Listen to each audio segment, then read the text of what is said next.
Friday, June 27th, here on the Just Baseball Show. You got Arm Layton and I'm Peter Apple. And today, hot takes. We went into our Discord, a great idea by our guy Ryan in the Discord. He said, instead of a mailbag, how about looking at all the hot takes that we drop in our Discord? And Aram, you and I are going to give it a rating from 1 to 5. So we're going to read over all the hot takes, give our takes, and then give it a reading. Is it too hot? Is it cold? On a 1 to 5 scale. And it's all brought to us by the sportsbook born in Vegas. Remember, folks, download BetMGM, whether that be on iOS or Android, and use promo code JUSTBASEBALL. Why? First bet offer up to $1,500 back in bonus bets if your first wager loses. But remember, gambling problem, call or text 1-800-GAMBLER. Must be 21 years or older. Terms and conditions apply. Aram, I love this idea. I'm so excited. Yeah, I like the grading hot takes thing because then when people get mad, you can just say, "Hey, it wasn't my idea. Yeah. It was this a gentleman in the Discord." But also, it's fun because it kind of shows just where everybody's heads are at, and maybe gets us talking about some things we maybe wouldn't have, which I know will definitely happen with some of these hot takes. It's several topics we probably wouldn't have gotten into for a while, so I think it makes it really fun. And you and Jack are very measured, and I'm not so much. And you guys made fun of me on a recent episode saying that sometimes when I put on a tinfoil hat, I basically dress myself in tinfoil sometimes. But what I will say is there are a lot of people in our Discord, the best baseball group chat in the world, who share similar things. And there were also some hot takes that were just so egregious that we couldn't Yeah, we're even just put like them on. we're gonna save that one. There is one right in the middle that is more just a statement. So we have 11, but it's really 10. Question number 4 just made me laugh, and I want to shout out that guy in the Discord. So we'll talk about all of those. Before we begin, do you have anything else you want to touch on before we get straight into the hot takes? I, is one of them Jacob deGrom related? Did we end up picking one of those that was deGrom related? If One of not, them is Jacob okay, deGrom because that was the related, only thing I correct? was going to say off the top. I just wanted to shout out deGrom because we had like touched briefly on it. Like this guy might be back, and he is back. I also do have a last word now. I actually forgot, and I'm excited. So I'll save that actually for the end. So make sure to stay to the end to hear Aram's last word. Again, another reminder, all of these hot takes are from our Discord, the best baseball group chat in the world. If you would like to join, the link is in the episode description. And we have a not necessarily a promo going on, but if you want to try it out, test the waters, dip your toes in, it is just $5 for your first week, $10 a month. You can sign up for longer at, of course, a more affordable options. But again, you can find the link in our episode description. And one quick thing, if you are watching this on YouTube, the best way to support our show without spending a dime, like, comment, subscribe. And if you are watching this, or excuse me, listening to this on audio, Spotify, Apple Podcasts, wherever you get your shows, rate, review, 5 stars. Let's get straight into it with my least favorite hot take. The Yankees have the worst long-term future outlook, 3+ years out in the American League East. Before we rate it on a scale of 1 to 5, let's break it down first. And then we'll rate it on a scale of 1 to 5 peppers at the very end before we move on to the next question. But you're Yeah. currently writing up the Yankee Yeah, system, the top prospects. So I knew you'd have something to say about this one. And I'm just going to shut up and hopefully I don't get too upset. I was gonna take some responsibility for that because we have the prospects channel, of course, in the Discord, and I've just been like complaining for the last 2 weeks about how hard it has been to get through these top 15 prospects because like I like writing up all different types of prospects. Like it's fun to identify a guy that could be a decent reliever down the line. But like that's fun when you're at number 12 of the 15 write-ups. When I'm at like number 7 and it's like, ah, he might be a role player. It gets a little exhausting to then do 7 more of those. That's not the most exciting tape watch. So I was complaining in the Discord about that here and there, and talking about that with people. So I wonder if I did maybe spark that thought, but it's definitely a bad farm system. I don't think there's any way around that. I think it's different though because it's the Yankees, right? So it's like they're always going to be able to spend. They're always going to be in the market for the top players. I think you look at it from this lens, which is at the big league level right now. How many contracts 3 years from now will be bad or underwater. I think you could look at a couple and say definitely, but I don't know if it's enough to say they're going to be absolutely smoked, like they're in a really bad spot. But I think it also is more of a testament to the rest of the division, because you can look at the Red Sox, as ugly as things are right now from a talent perspective. They're stupid loaded, and have a lot of young, controllable talent. You look at the Rays. I mean, they're playing good ball right now, and their farm system's one of baseball's best. It always is. The Orioles, as bad as it's been, they still have a lot of pieces from that famous farm system and really good players in that fold. But I think you could make a case against them. And then the Blue Jays, I think you can make a case against too. So I think it's a hot take, but I can understand. At least I can understand where it comes from. Where sometimes I'm like, I have no idea how you even thought of that. Like it's not that out of left field. It makes sense to me that why that thought could be spurred. So I think it's a pretty hot take because of what you said. The Yankees, at the end of the day, are going to support one of the biggest payrolls in Major League Baseball year over year. So you look at their farm system and you say, yes, if the Yankees dropped to 20th in payroll and started to get out of these deals and were relying on these prospects, they probably have the worst system or in at least in the American League East. Is that fair to say? Mm-hmm. So if Yeah, I they would have say they probably have the worst system in the So American League. if the question was and the hot take was, do they have the worst system in the American League East? We'd probably rank it 0 out of 5 peppers because that would just be the truth. But to say that they have the worst future 3+ years out, I can't get there because the Yankees are always going to be aggressive at the deadline. The Yankees are always going to be aggressive in free agency. And whether it's fair or not, I'm sure Yankees prospects just get a little bit more of a bump considering the discourse continually surrounding them. I mean, the Yankees, they brought up prospects, haven't exactly panned out, but they were hyped as huge pieces and could have potentially been moved in other deals that have helped the Yankees bring in other stars. So that's why I can't buy that the Yankees have the worst future. I think the Blue Jays, if we're looking at 3+ years, Yeah, I mean, might have the worst future. And I'm not counting the Orioles out of that mess either. no, I don't. So just to because I agree with everything you're saying. I'm interested in just the vets because I think that's where this comes from, right? We're like, so we're looking at 2028 essentially, right? Like that's the Yes. year from there onward. Yes. The reason why I'm not as worried about it is from 2028 onward, that's the last year of Garrett Cole. So he'll be 37, 38, but that's the last year. So at that point, the Yankees see the light at the end of the tunnel financially. Okay, we got more money. We can backload the hell out of whoever the big free agent's going to be then. Rodon's on the last year of a $27 million deal. Freed at 34 or 35, I still think that guy will be shoving. So Me I'm too. not worried about that. I think you look at like a Jason Dominguez who will still be under control, and Austin Wells who will still be under control. You hope you extend to Jazz Chisholm or bring him back, but Anthony Volpe will still be under control.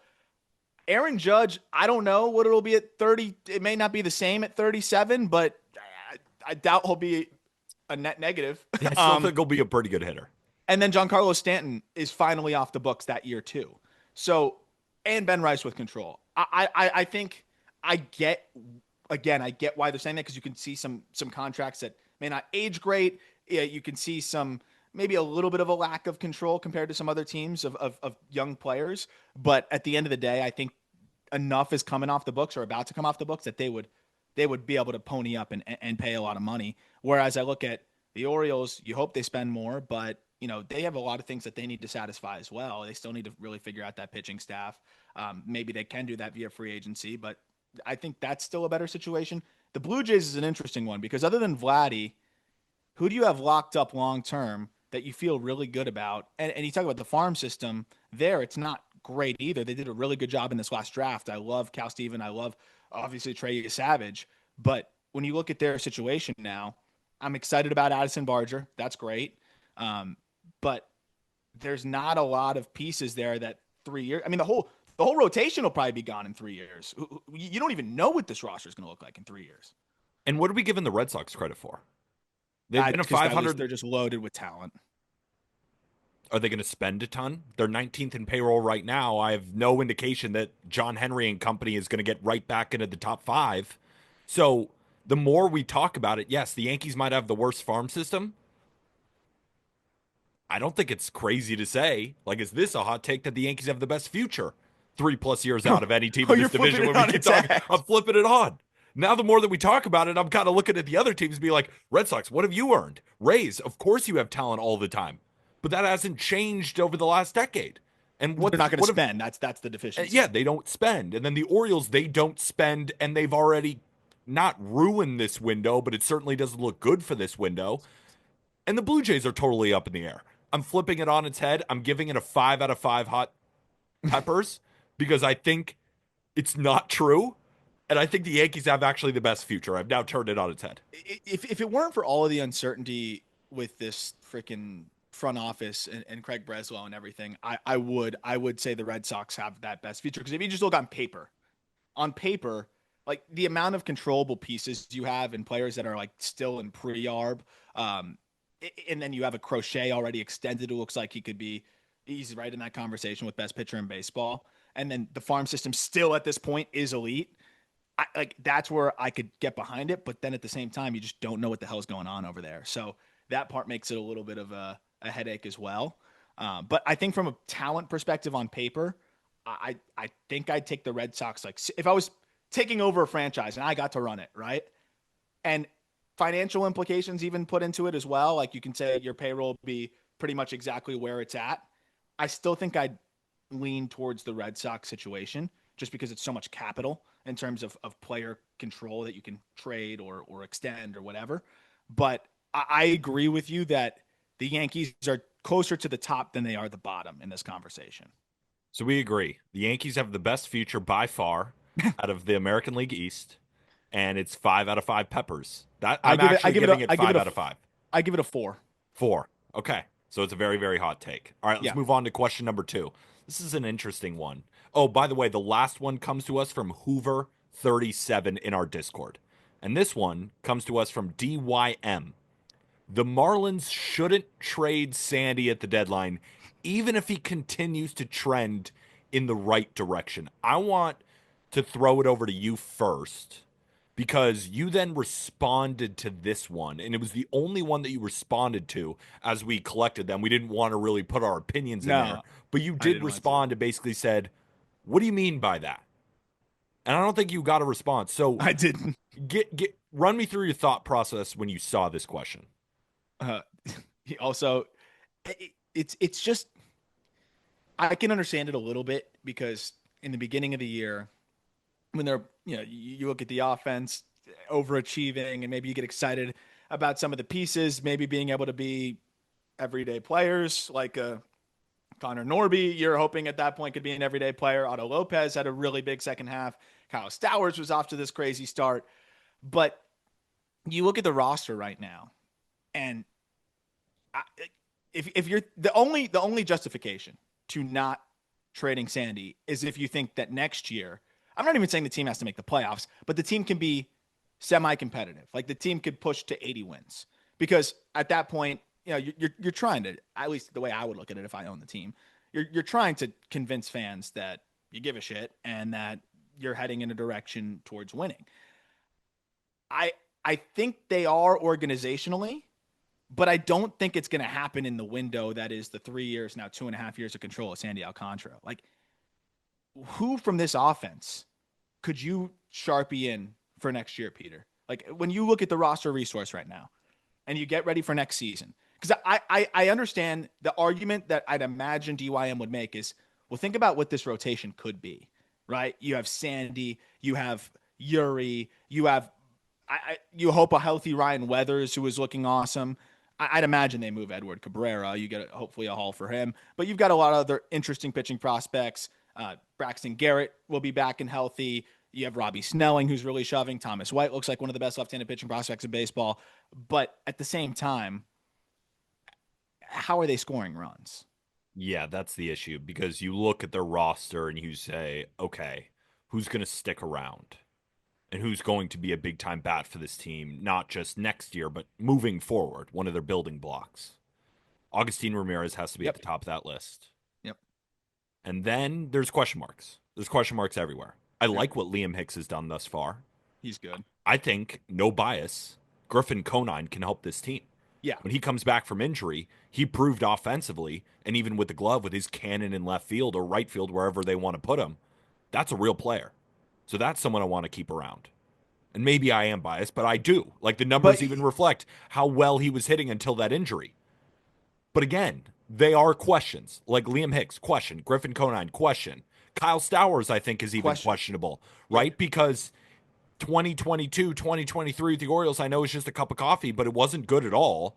Then he comes over to Miami, borderline unplayable, and now he's off to a great start. But the thing is, his overall numbers are good, but it's such a roller coaster. Yep.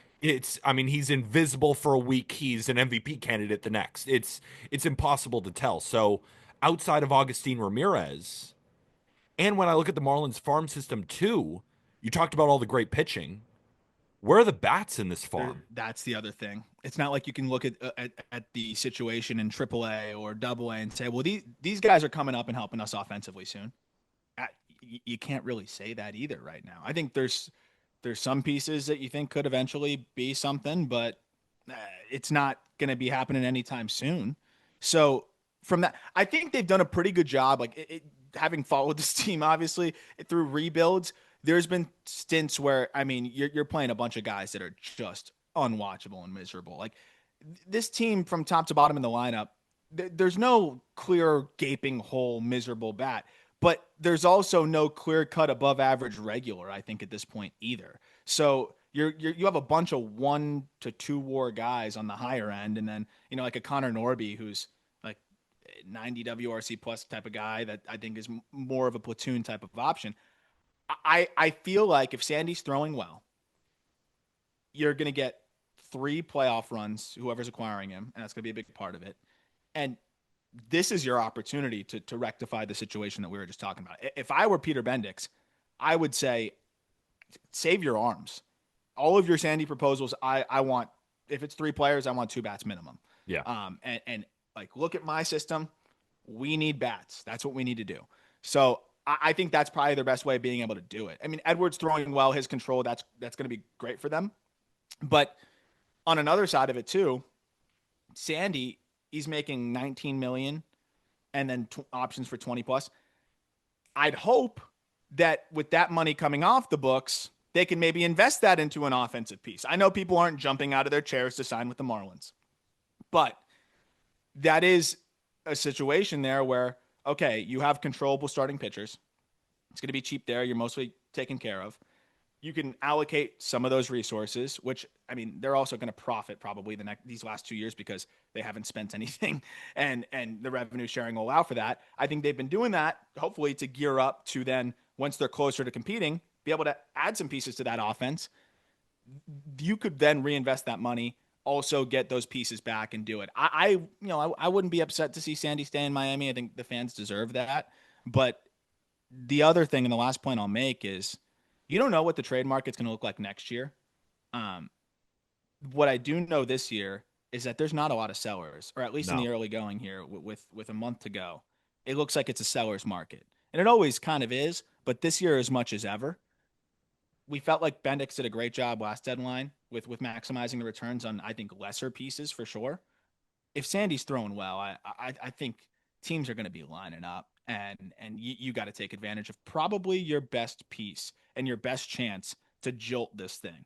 Is Sandy not the best overall piece at the deadline?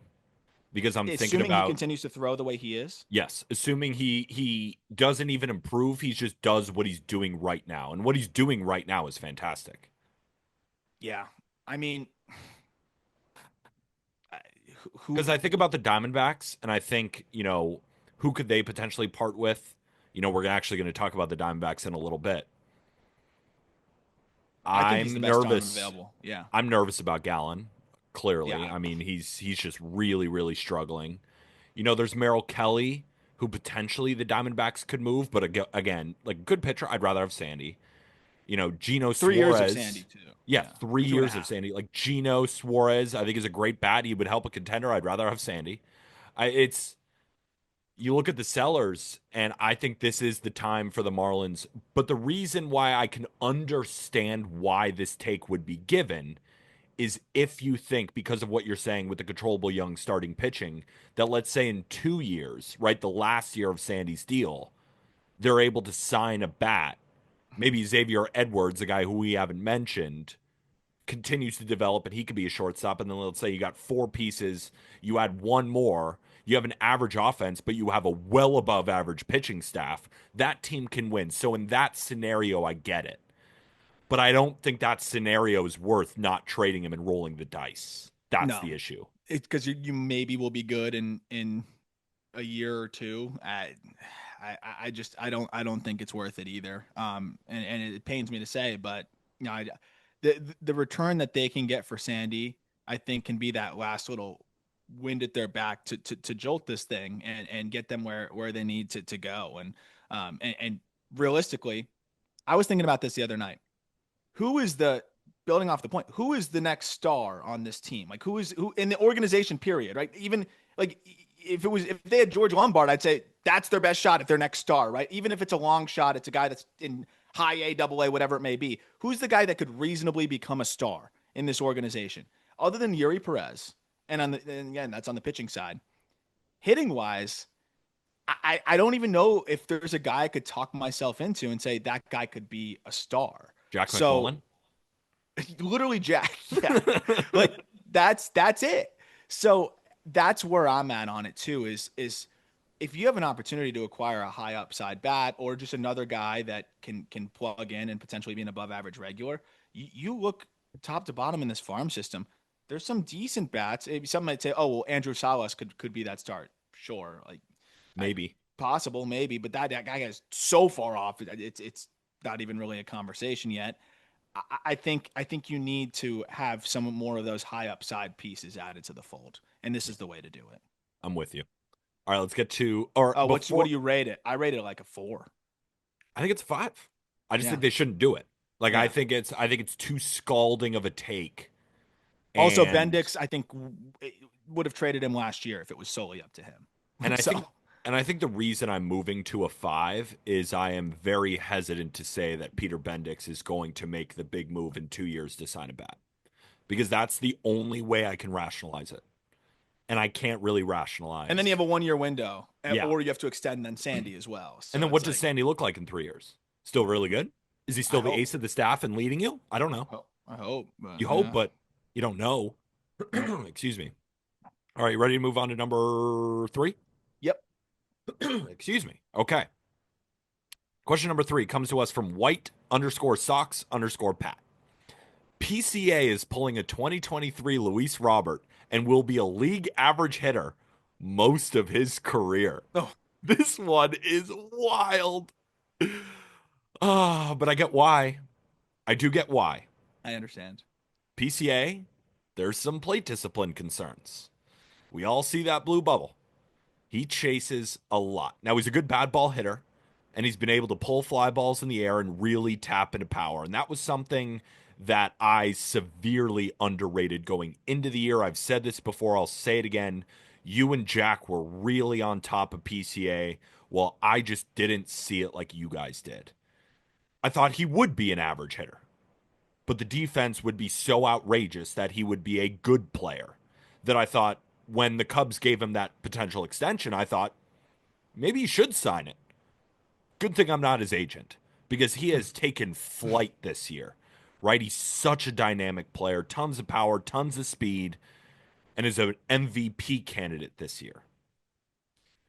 But again, there are those concerns, and he can definitely go through some valleys. And can those valleys extrapolate and he puts together actually average seasons throughout his career? Yes. Do I think that he is going to be a 35% strikeout guy like Luis Robert, swinging at sliders and looking completely disengaged? No, I do not. Yeah.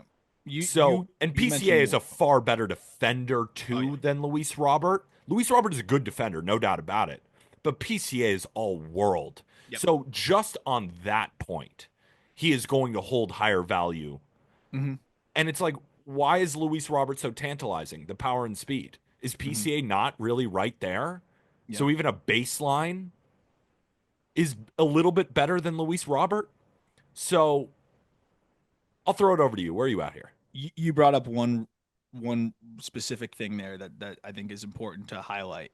The So when I'm looking at guys who have high chase rates, you're always going to want to see the ability to spoil, right? Like, can you make contact outside of the zone so that when you are making those bad swing decisions, it's not an automatic whiff? Luis Robert in that 2023 season, his out of zone contact rate was 40%, which is well below average. I think average would put you right at about like 53, 54%. This year for PCA, he's at about 57%, but I think that's a number that'll continue to climb for him. And if you look at like his last 30 something games, he's over 60% out of zone contact wise. And it's not only just that he gets to him, he actually can hit him pretty hard and hit it in the air. So that hedges some of the chase concern. That said, PCA's chase rate on secondaries is egregious. And I honestly don't know how he's making it work right now. Like if you look at chase rate on non-fastballs right now, it's a 52% rate. Eesh. I, What's that the average chase rate on breaking balls? Do you know? roughly I would assume if you combined all pitches, like all secondary pitches, I'd imagine it's probably right around like 26, 27%. Double. Like yeah, close. Yeesh. But his quality of contact is so good and he's able to make contact on pitches outside of the zone that it helps. I think there's a middle ground to this, that I think the qualities that PCA has will never allow for him to have, as you alluded to, the valleys that Robert is currently enduring. But I do think that there's some aspects to his profile that are going to result in him having tough stretches. Like I do think that's fair. Imagine the conversation we would have been having about Mike Harris. And I was having about Mike Harris, that no way he's going to be anything worse than that 4 WAR guy.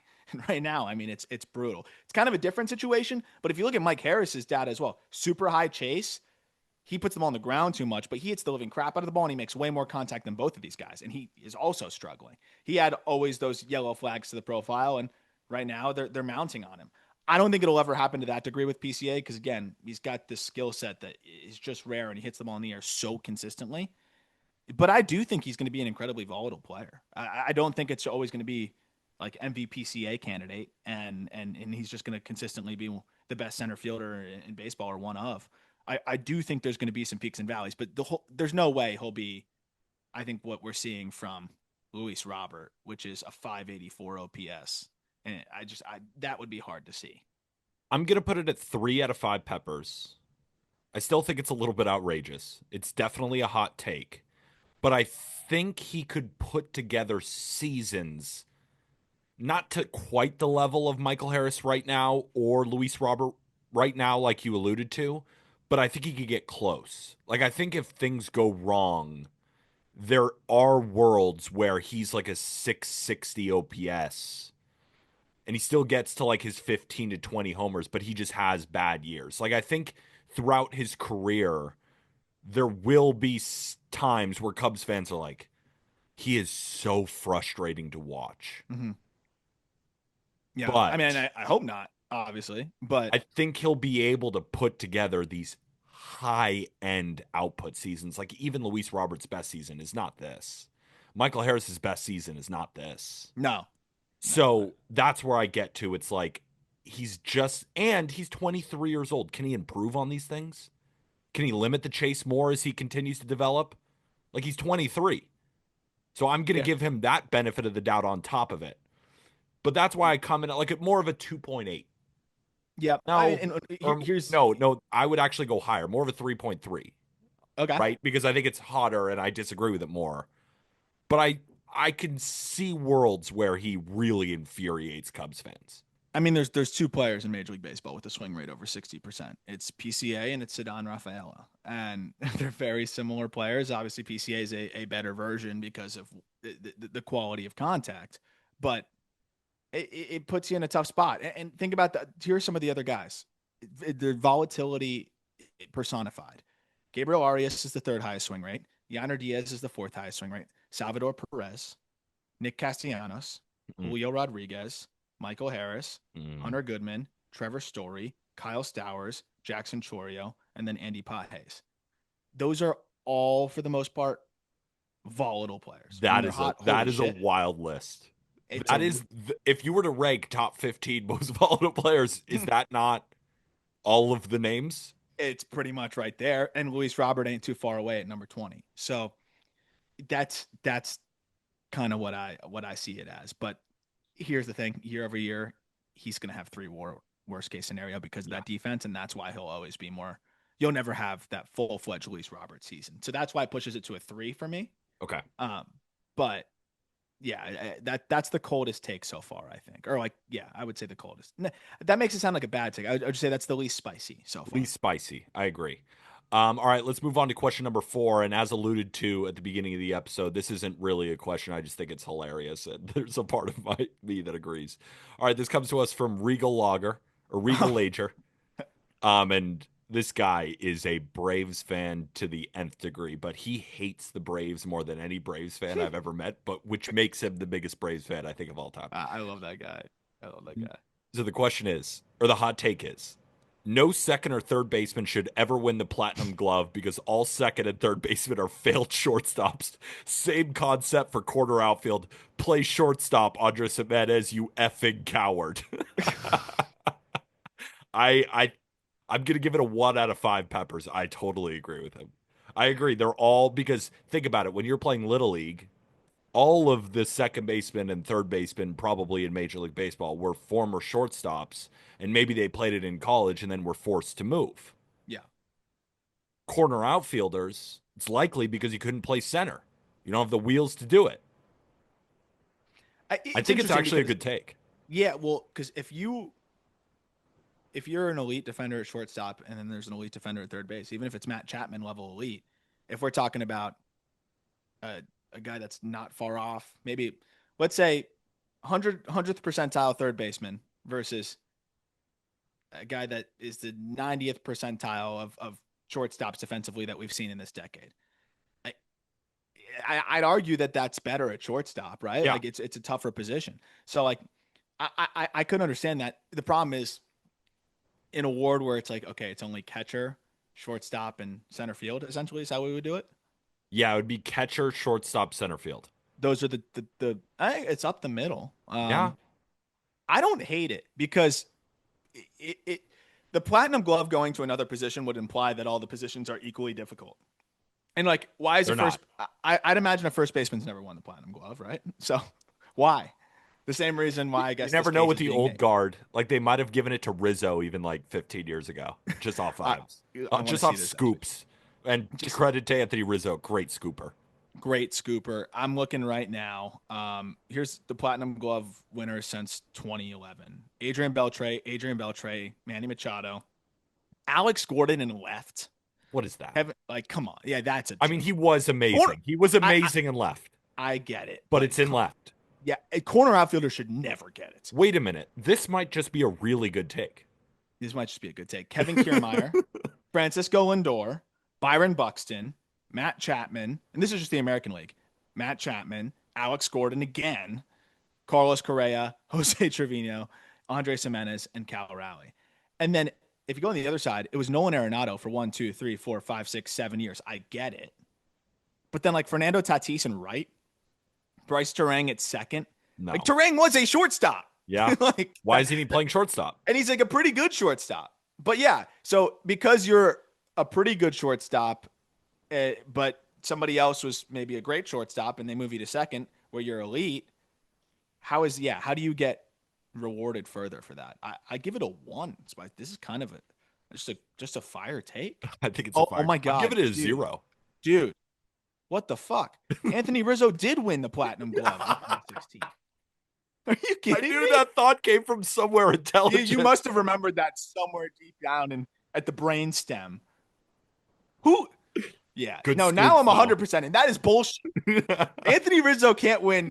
And I love Rizzo, but like, God, he Good can't be the scoops. platinum glove Good winner. scoops. He could.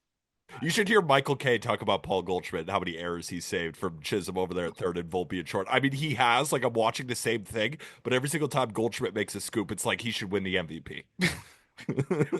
We do need like a scoops plus stat. I have mentioned that on the show, but still never enough to win Platinum Glove. That's ridiculous that Anthony Rizzo won that in 2016. Just to wrap up on this question, Bobby Witt Jr. does lead all qualified defenders in outs above average. That's a perfect Platinum Glove winner. And second is Nick Allen, actually, on the Braves. So those are both shortstops. So if it were to end today, they would go to both shortstops. But if Brian Hayes, who's one outs above average away from Nick Allen, like I'm giving it to Nick Allen. Brian Hayes, you if it's a tie, to quote Regal Lager, Brian Hayes, you coward, go play shortstop. He came up as a shortstop. Like, why is he at third arm? Really good over there, but yeah, why is he at third? All right, before we get to the remaining questions or the remaining hot takes on the docket, Arm, you want to tell us about our friends at Loupe?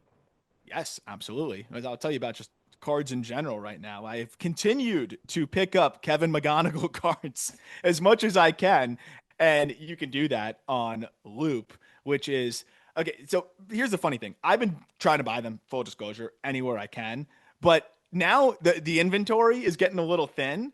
So like, because I think people are starting to hold on to their Kevin McGonigal cards. So now I want to pull them. So now I'm trying to buy into breaks and get into opportunities to just pull Kevin McGonigal cards, and Loupe, the app, is the perfect place to be able to do that because you don't have to worry about sketchy card breaks or getting ghosted after big pulls on other apps. It's a very safe and transparent process that's really fun.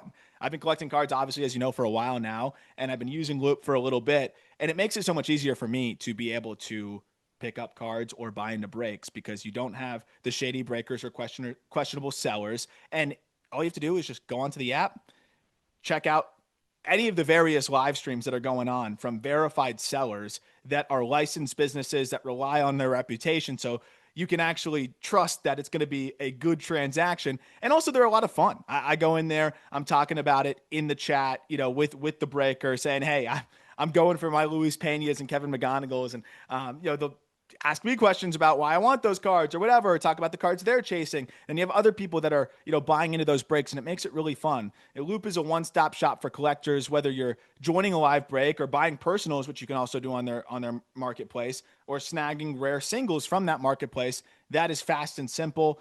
All the sellers are verified, so you don't have to worry about sketchy eBay listings and stuff like that as well on their marketplace. And one of my favorite things, again, is that interactive element. We're going to be doing a live break with Hit Seekers, who's one of my favorite people on the platform there, store out in Fort Mitchell, Kentucky, that we went and visited during the National. I'm going to be doing a live Q&A while we're ripping packs with them. But again, the people that do it there are also a blast. So that interactive process is so much fun. And Loupe has a special offer for you right now. If you use the code, or if you go to loupe.cards, that's loupe.cards/JBaseball. That's loupe.cards/JBaseball. You'll receive a $10 credit towards your first purchase over $50. So that can get you in a spot for a break, buy a single card, whatever it may be. And then you have $10 to go towards something else there as well. And let me know what you end up picking up. That's loupe.cards/JBaseball. We're always talking about cards in the Discord. And if you pick some up, though, either let me know in the Discord or send me a DM. Let me know what you pull in a break or what you buy in the marketplace. And you can find the link in the episode description, right? Yes. Perfect. Make sure to go download Loupe and get yourself some baseball cards. All right, let's move on to hot take number 5. Comes to us from remote_buck47. The Rays win the American League. So I want to reference the betting odds to put this in perspective. So the Tampa Bay Rays are 4th in odds to win the American League behind the Yankees, who are basically kind of tied with the Tigers. The odds are very, very close. And then there's a sizable gap.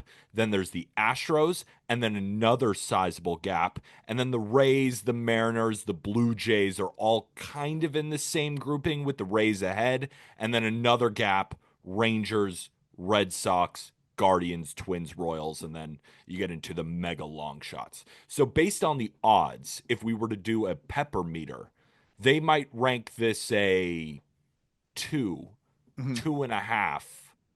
So based on that, are you then higher than the Rays than market or lower on the Rays than market?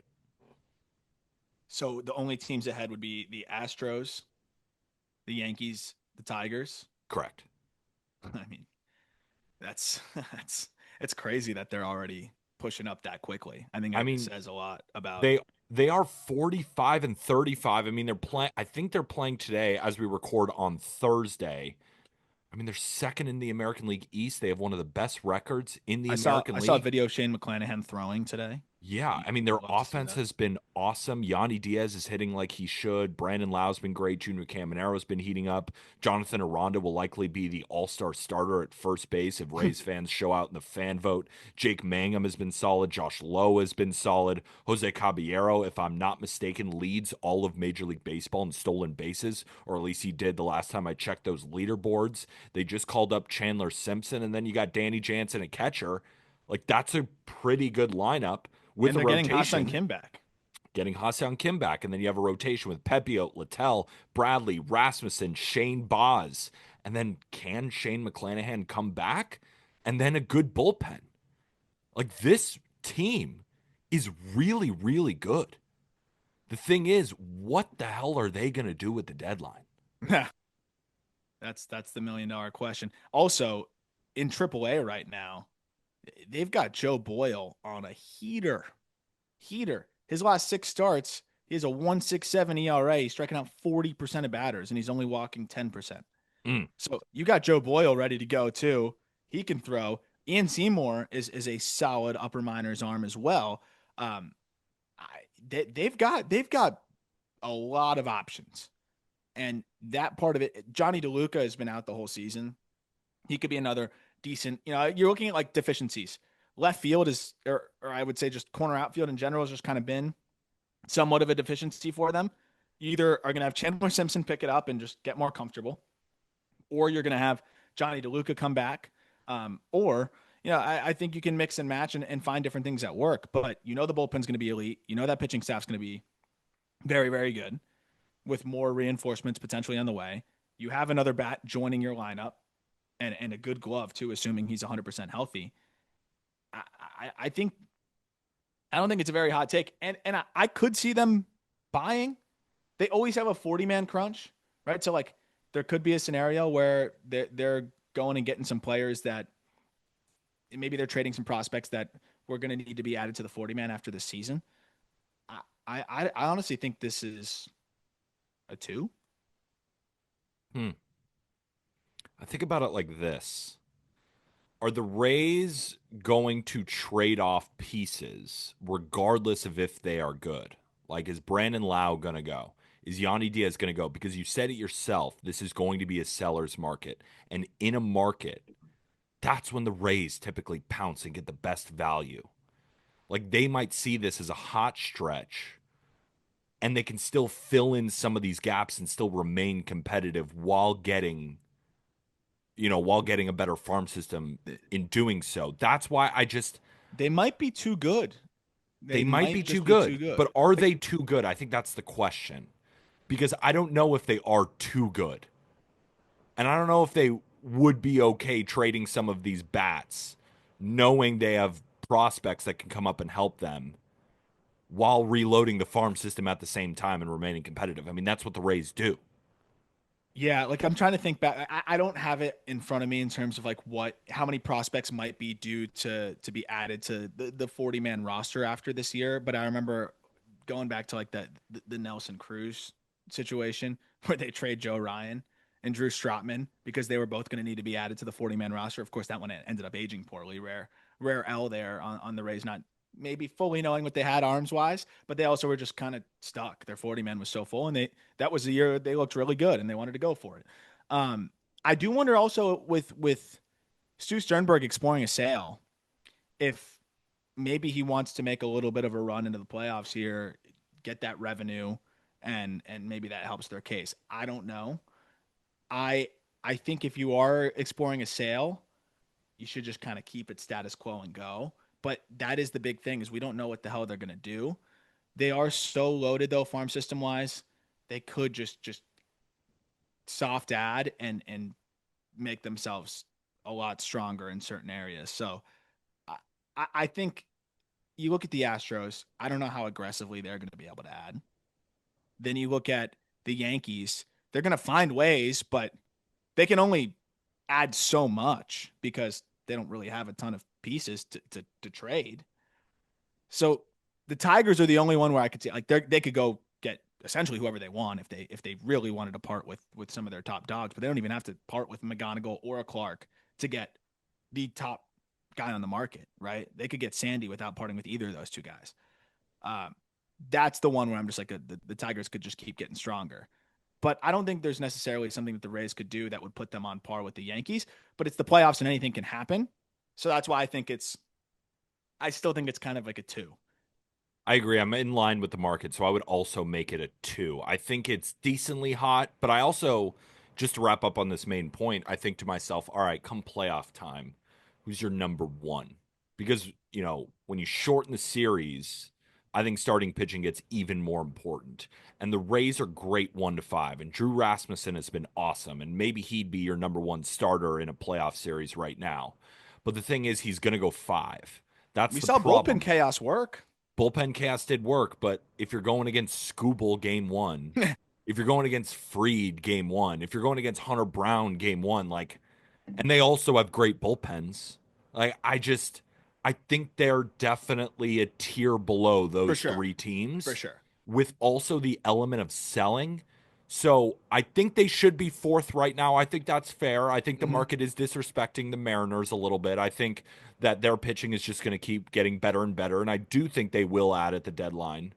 And the Blue Jays, I think are pretty good, right? And, I think we should never really sleep on the Guardians. And of course, the Twins are going to win it all anyway, so who cares? Yeah. So, but really, I think I'm at a 2 pepper out of 5. Yep. I'm with you. All right, let's move over to number 6. This is an interesting one, and this has been floating around social media for a bit, and I think it's a decently hot take.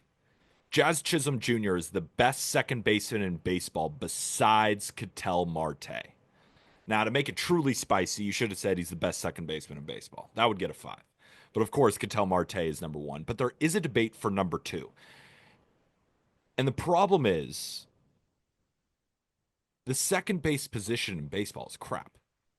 Yeah. Or at least it's just not been very good this year. I go back to our 2025 rankings. Number 1, we had Ketel Marte. I think we're going to be proven right on that. Number 2, we had Altuve. We made this before it was announced that he's moving to left, so he doesn't count anymore. Marcus Semien has just had a terrible season. Mm-hmm. But at the end of the day, like, I'm not as willing to just jump off these guys because they struggle in the first couple of months of the season.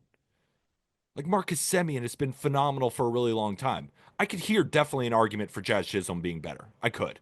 Super dynamic, entering the prime of his career. Great start with the Yankees, and this year he's been hurt, but overall he's been a very solid player. 127 WRC plus. Is among the best of all second basemen.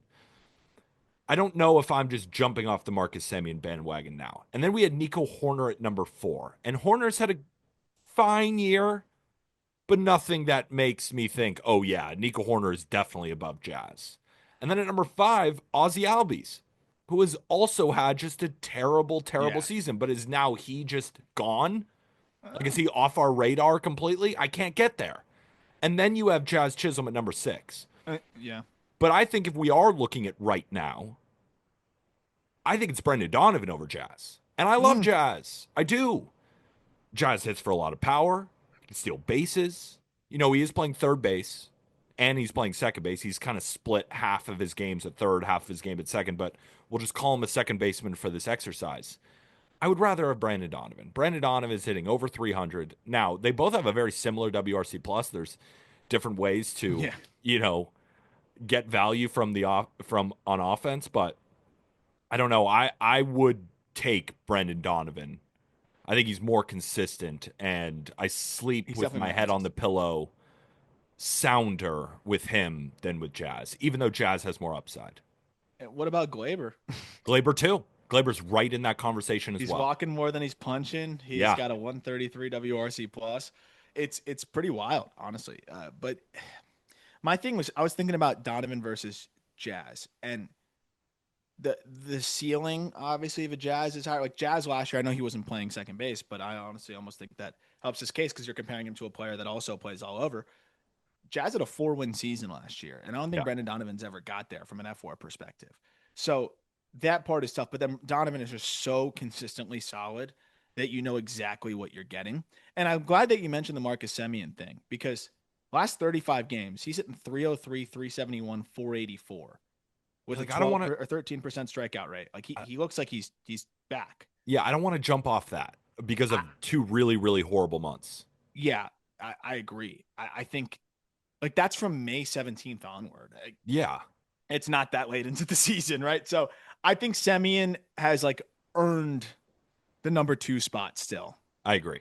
And I know it's a what have you done for me lately world in sports, but But when I do rankings, it's not what have you done for me lately. That's not primarily what I'm focused on. It matters, of course it matters, but I am taking into account, and this is my opinion when I rank guys. Like you could say, is Jazz Chisholm playing the second best second baseman right now? You could make the argument. I still I think think he that is. Brendan Donovan might win that argument, but there's an argument. But the better second baseman, like we're gearing up for the World Series, and I can pluck any second baseman I want outside of Ketel Marte. I'm taking Semien, Yeah. Yeah. And talk about, and I'm rolling I the know it's second dice. base, but it is really, really good defense there.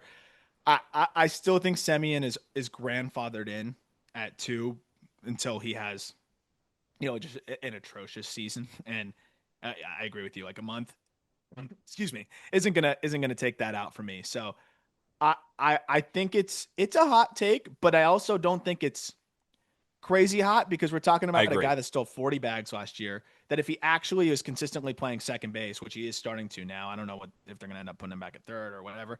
I think he will over time grade out quite well. Yeah, And he already has at second base, but I think if he was like consistently playing there, he'd grade out very well. And I think we're seeing him settle in now and find a way to walk a little bit more and have that speed be a big part of his game. And clearly he's going to slug. I think he will be the number 2 second baseman in baseball. Like I do think he's overtaken Albies, even though I know we were just saying, well, I don't want to undo, like I don't want to be too recent, like too driven by a recency bias. But there's something different about Ozzy Albies struggles to me and it seems like it's been a little bit more extended here that I don't know if like we had a 95 WRC plus from him last year. Uh, that seems like it's been a little bit more of a dramatic downturn from him. I see what you mean. So, what would you give it out of 5 peppers? That one's a 2. I think it's a 2 as well. All right, Yeah. let's move on to hot take number 7. This comes to us. Oh, by the way, the last one comes to us from Wade, which is Wade. This one comes to us from Jay Merchant in our Discord. Jacob deGrom wins the American League Cy Young for the Boston Red Sox. Rate that hot take 1 to 5. That might be the hottest take here for Mm-hmm. multiple reasons. And I'm going to start with the Red Sox reason because I just ranted about them yesterday. Craig Breslow came out. There was a report that says they might be buyers, that they are going to continue to field a competitive team this year. But there's also been Jaron Duran in the headlines. And after trading Rafael Devers, I'm not buying that they're buying. I'm just not going to buy it until I see it. I can be proven wrong, but I'm not buying it, especially where they're at right now. Right? It's not like the Red Sox have been playing great baseball since they traded Devers. Now, is it all the fault of trading Devers and that's why they're not playing great baseball? No. Is it a part of the reason? I would think so. They could really use an impact bat in this lineup right now. Getting pieced by Yusei Kikuchi isn't a great look. So there's that element of it that I think is crazy that they would then package young talent in order to trade for a Jacob deGrom. Then on the other side, why are the Rangers trading Jacob deGrom? I get it. He's expensive. He's old. He's 37 years old. So if the Rangers really aren't performing, could it make sense to deal him in a seller's market? Potentially. Here's the thing. I think the Rangers still believe in their chances. Mm-hmm. I somewhat still believe in the Rangers' chances. And then there's the third element of it, winning the Cy Young. Oh yeah. You might have even a fourth element to it. Winning the Cy Young for a guy who it does seem that Bruce Bochy is pushing the button whenever he gets over 85 to 90 pitches. Like, it's really hard to win the Cy Young when you're on a continual pitch count. And I understand why he's on a pitch count. They want to save him for a potential playoff run. Right? He took a no-hitter into the 7th inning against the Baltimore Orioles on Wednesday. He is still pitching at a Cy Young level. But the thing is, he's not going to have the innings to get there. And with Skubal, with Crochet, with Fried, having the innings to get there and likely rivaling that ERA, it's hard to see Jacob deGrom winning it. So I can't see the Rangers trading deGrom. I can't see Jacob deGrom winning the Cy Young. And I can't see the Red Sox buying. That's why it's a firm 5 out of 5 Pepper for me. How about, I think the biggest hurdle in this whole thing is, can you see the Red Sox taking on 40 million per No. year? No, like that's the No. other part. I don't see them taking on 40 mil a year. I think the most realistic part of this is that deGrom somehow wins the Cy Young because he looks so I'm not, good. Yeah, I agree. I'm not going to put anything past him. But I also agree with you. Like he's going 80 roughly pitches every time out. I will say he has compiled innings because he's been so efficient, but it'll pile up where other guys are able to go 100, 105 pitches. They get a couple extra innings out every time that they're on. Whereas when you're shoving 7, like he went 7 shutty against the Nats, 81 pitches done. Like that could have been a complete game shutout. Like that helps your resume at the end of the year. But I still think because he's Jacob deGrom and he looks like Jacob deGrom again, that part, hey, a couple guys hit a little bit of a snag. He keeps shoving. It's possible. I think the idea that deGrom would want to change places too. Like I don't imagine that he wants to be traded. He has a full no trade clause. And I think he signed that deal in Texas thinking that he's going to finish his career in Texas. And he's throwing well. He's comfortable.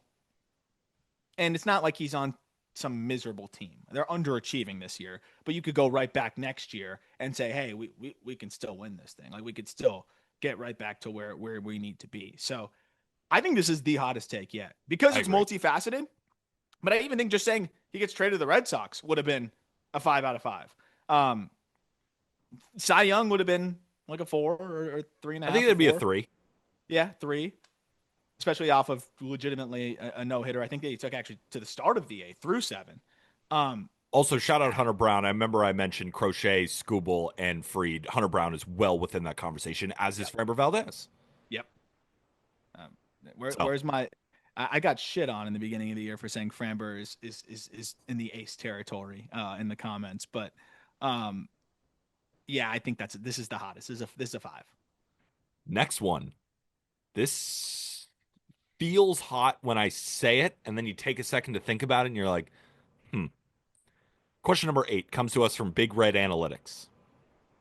My other one is that the Diamondbacks finish this year under 500 and then lose 90-plus games in 2026. Oh, well, area number 1 of this projection is finishing with 90-plus losses this year. Or no, excuse me, 90-plus losses next year, finishing under 500 this year. And if we look at the current D-backs record at the time of recording, they are 41-39. Now, Corbin Carroll just went down with a fractured wrist. They have just had a barrage of injuries, but of course, you still have Marte, Perdomo, Naylor, Pavin Smith, Geno Suarez, Lourdes Gurriel Jr. So they still have a good lineup. But the pitching, I mean, Gallen has just not been there. Merrill Kelly at the end of the day is 36, going to be turning 37 years old, and he's been their best guy by far. Again, it's another season where it's like, who do we want on the mound right now? We have 9 pitchers, and all of them are getting on a multi-year deal, and Ryan Nelson is the guy we want. Yeah, it's it can't another be Merrill year Kelly of that. and Ryan Nelson. Yeah, so, and then the bullpen. I mean, in terms of ERA, they ranked 28th. Right? Justin Martinez, AJ Puck, both of them going down, 2 elite relievers. It's not necessarily their fault, but when you lose your 2 guys, the bullpen's not going to be very good. So I see the path to under 500 this year. I Mhm. disagree with it, but I totally see the path. Yep. Where we start to really ramp up the peppers is this team really going to be that bad next year? It's interesting because how do you approach it if you're the Diamondbacks? You're invested in this roster kind of heavily, even going into next year, but also one of your largest investments is not going to be available in a Corbin Burns. Um, but given the way that they've been operating, I think they're going to clear up a lot of money this year, right? I mean, you look at it after the season, Jamont's 22 and a half is off the books. Zach Gowen at 13 and a half is off the books. Merrill Kelly at 7 is off the books. I think there's a few others that they would be clearing up as well. I wonder if they say, hey, we still just have such a good core that they go and just, oh, Geno Suarez is 15 is off the books. 11 from Josh Naylor. I mean, that's a lot of money that's starting to pile up there.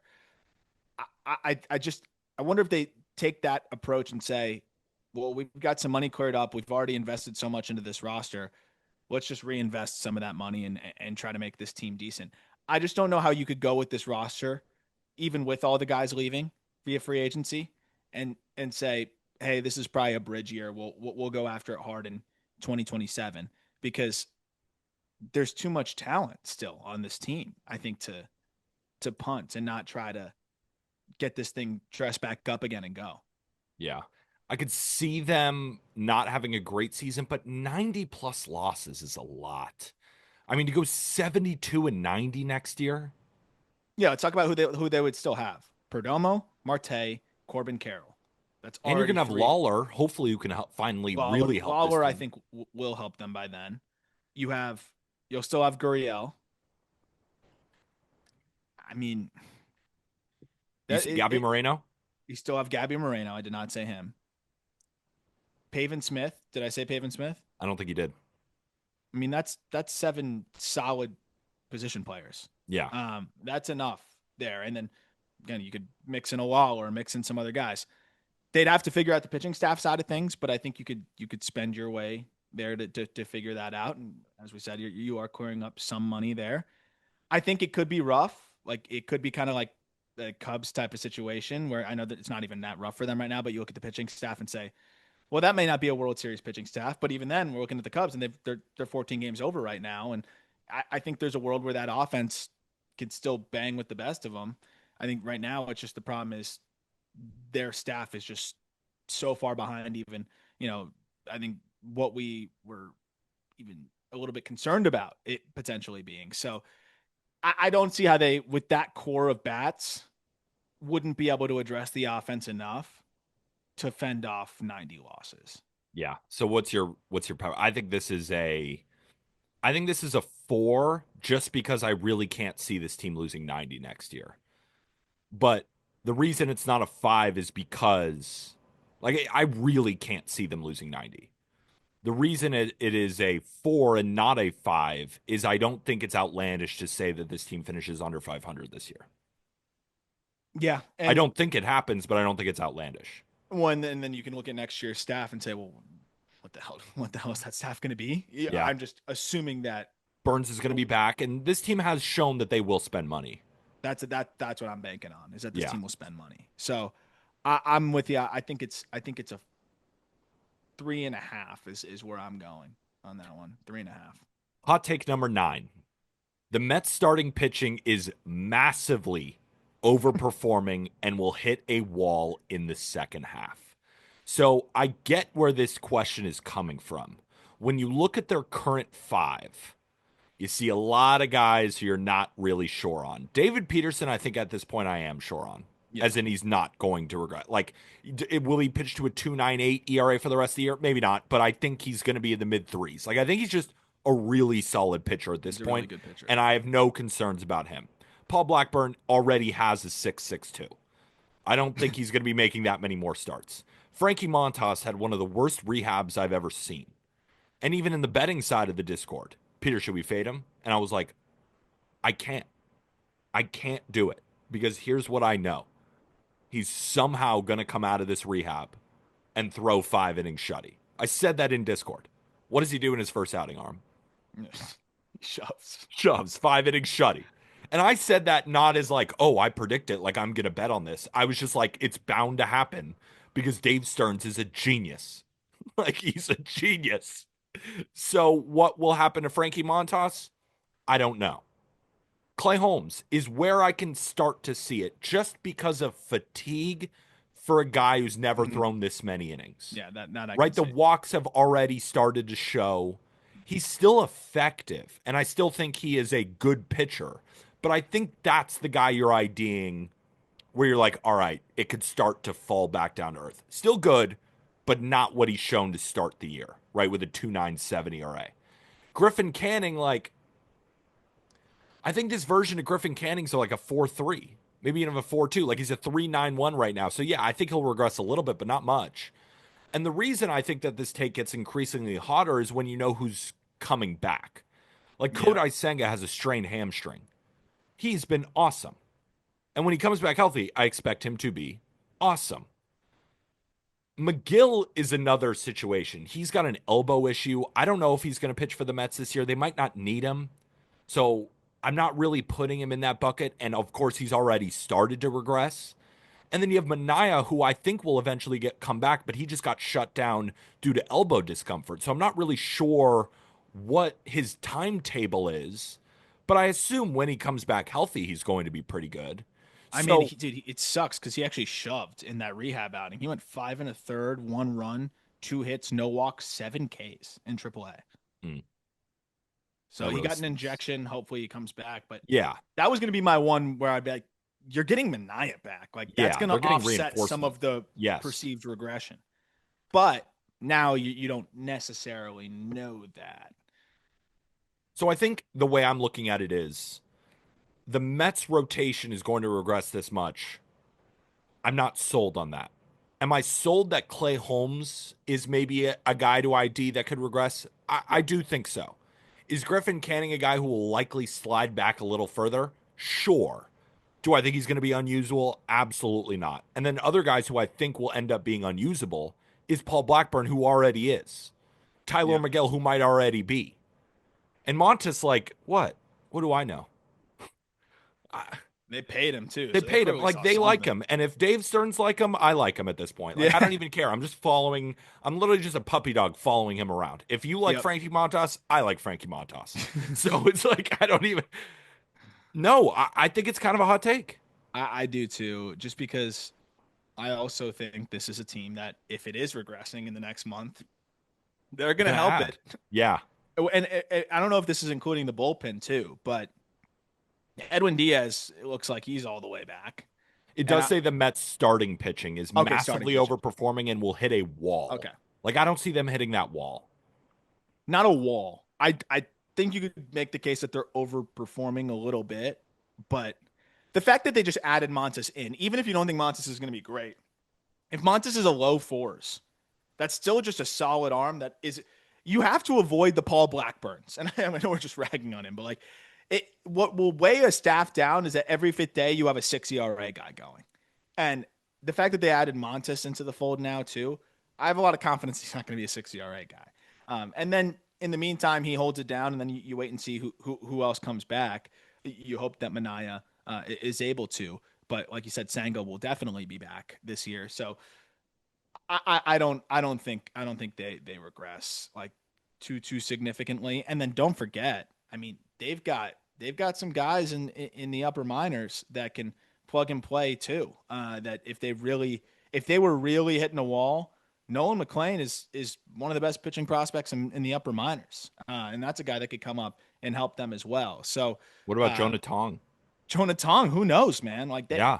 The way he's throwing the ball, they could ride the hot hand and bring him up. He's already in Double-A, and I posted it. I wish I had it in front of me, but I think his last like 5 starts, he has 3 earned runs allowed, and he's striking out 40% of batters in Double-A. Like, ridiculous. Yeah, he could get up and help too. So you have 2 upper minors, top 100 prospect arms that could be up there too. So I think it's not outrageously hot because I can understand the rationale, but I still think it's I think it's like a 4. I think it's a 4 as well. Yeah. All right, before we get to our last two and then Arm's last word, our first break. Let's move on to our last and final hot take. It comes to us from Owen Peronto, Peronto. And again, this is nuanced. Neither current Cy Young favorite wins. Skubal and Skeens. I'll take Brown and Webb as the aces of division winning teams. Giants over Dodgers in the National League West. Also, Mizorowski would win it if he was brought up as early as Skeens was last year.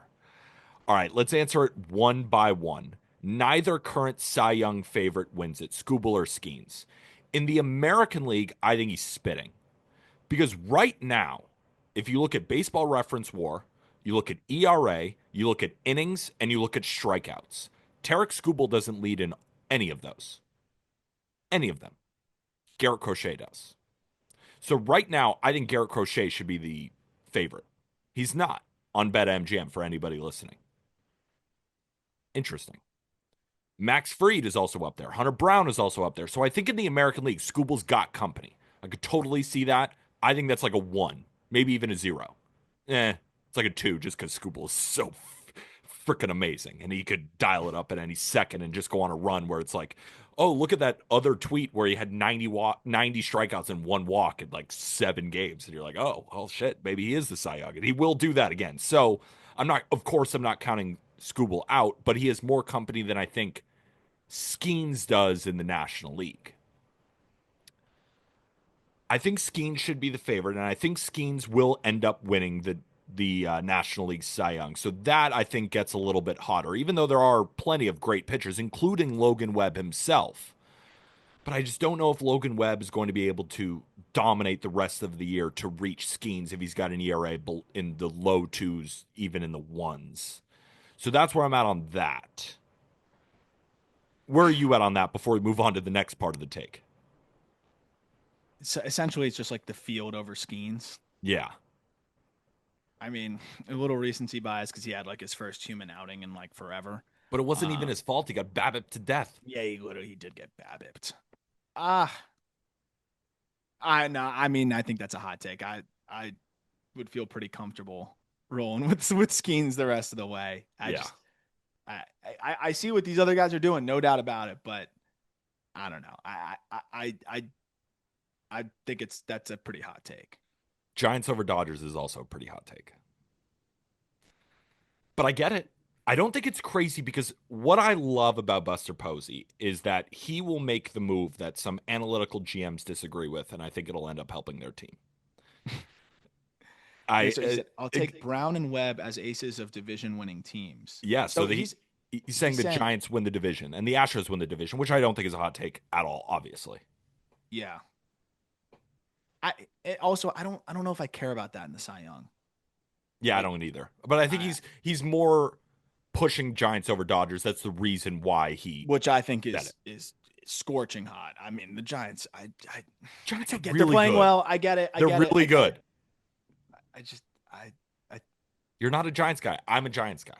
They're a very good team with tons of magic, and they got great starting pitching. They have a phenomenal bullpen, and you add Devers into the lineup. Adames is going to get hot. Chapman's going to return. This team's great. Is Adames going to get finish hot? second. I hope.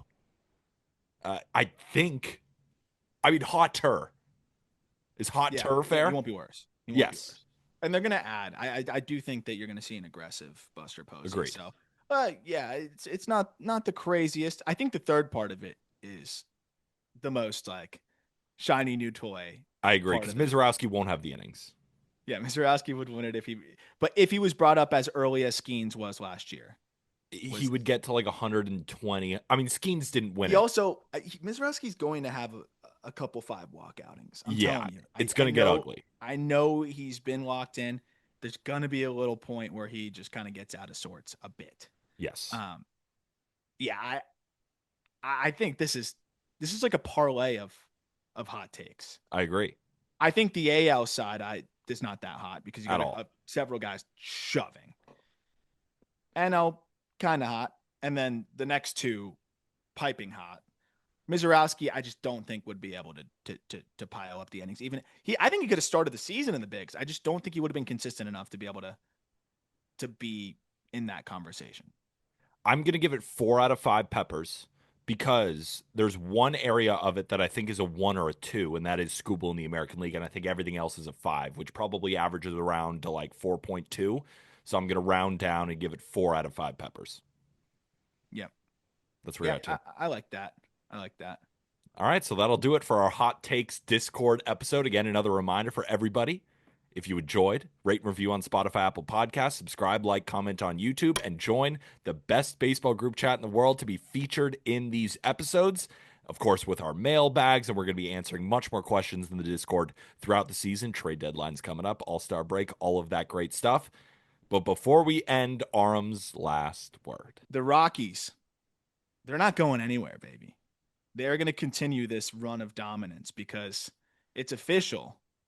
Dick Monfort has just hired his son to now run, I believe the official role is the president and COO of the Colorado Rockies.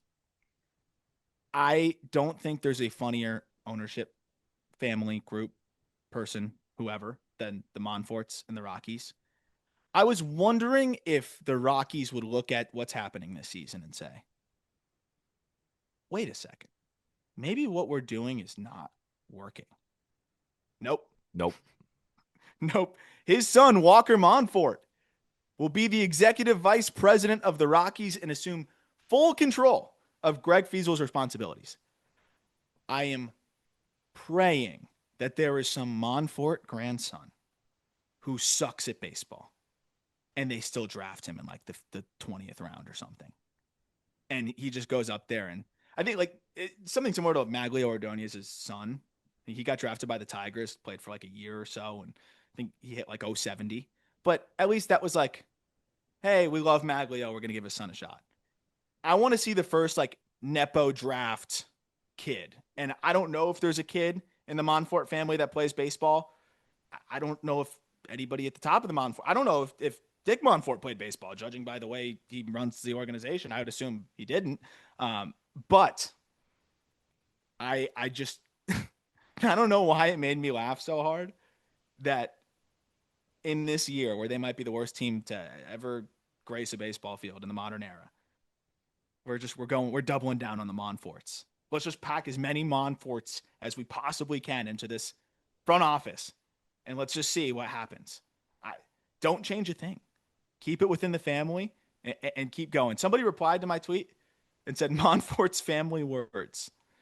If it's broke, don't fix it. I just thought that was great. I got nothing to add. It's like I think of the old kings in England, like King Henry VIII, or I don't even know. I'd got to go back and really test my history of old English kings. It's like a horrible, horrible king that destroyed England and then handing it off to his son. That's even worse. Here you go. Here you go. Here, take my disgusting garbage and Yeah. just pour more garbage on top of it. Why not? I want them to draft a grandson that doesn't even play baseball. It's like, come on, son, you're suiting up. No, It's part of the family. I want it to be one of those kids who rides the bench in high school but has all the gear, like Yes. the Evo shields, the highlighter arm sleeve, the glasses on his face and then on top of his hat, fighting necklaces. He's got a huge bag. He's got catcher's gear when he doesn't catch. He's got multiple helmets, 3 bats. None of them have ever actually seen action. They're all in the batting cage. And he's a he's pro played player. 4 games in high school, and then he gets drafted to the Rockies.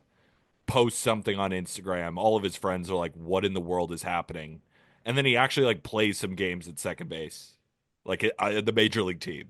And they're like, screw it. I mean, what are we missing here? Because That's basically what I'm gunning for. Is Monfort's grandson really that much worse than Adi Alcantara?